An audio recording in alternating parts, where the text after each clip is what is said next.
सर्वसामान्य जनतेला दिला जगण्याचा आधार, सर्वसामान्य जनतेला दिला जगण्याचा आधार, स्थापून रयत शिक्षण संस्था, केला बहुजनांचा उद्धार, केला बहुजनांचा उद्धार। सन्माननीय व्यासपीठ, व्यासपीठावरील सर्व मान्यवर व माझ्या मित्रमैत्रिणींनो नमस्कार। मी भक्ती अनिल बोर्डे, मी जिल्हा परिषद प्राथमिक शाळेतील 3री विद्यार्थी।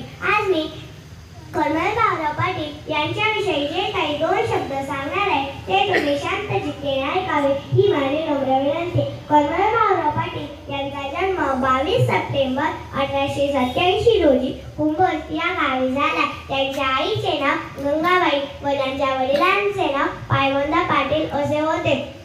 प्रणाम शिक्षण महर्षी लहान्याला गंगेच्या भगीरथाला, प्रणाम शिक्षण महर्षी लहान्याला गंगेच्या भगीरथाला, साक्षर केले खेड्या पाड्यातील अवघ्या महाराष्ट्राला, अवघ्या महाराष्ट्राला।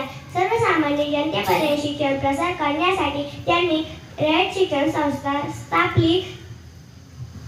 महात्मा ज्योतिराव फुले त्यांनी सुरू केलेल्या सत्यशोध योजनेचे ते एक महत्त्वाचे सदस्य होते।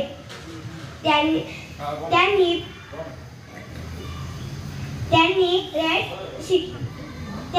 रयत शिक्षण संस्थेच्या माध्यमातून शिक्षणाचा प्रसार केला। एवढेच बोलून मी माझे 2 शब्द थांबवते। धन्यवाद।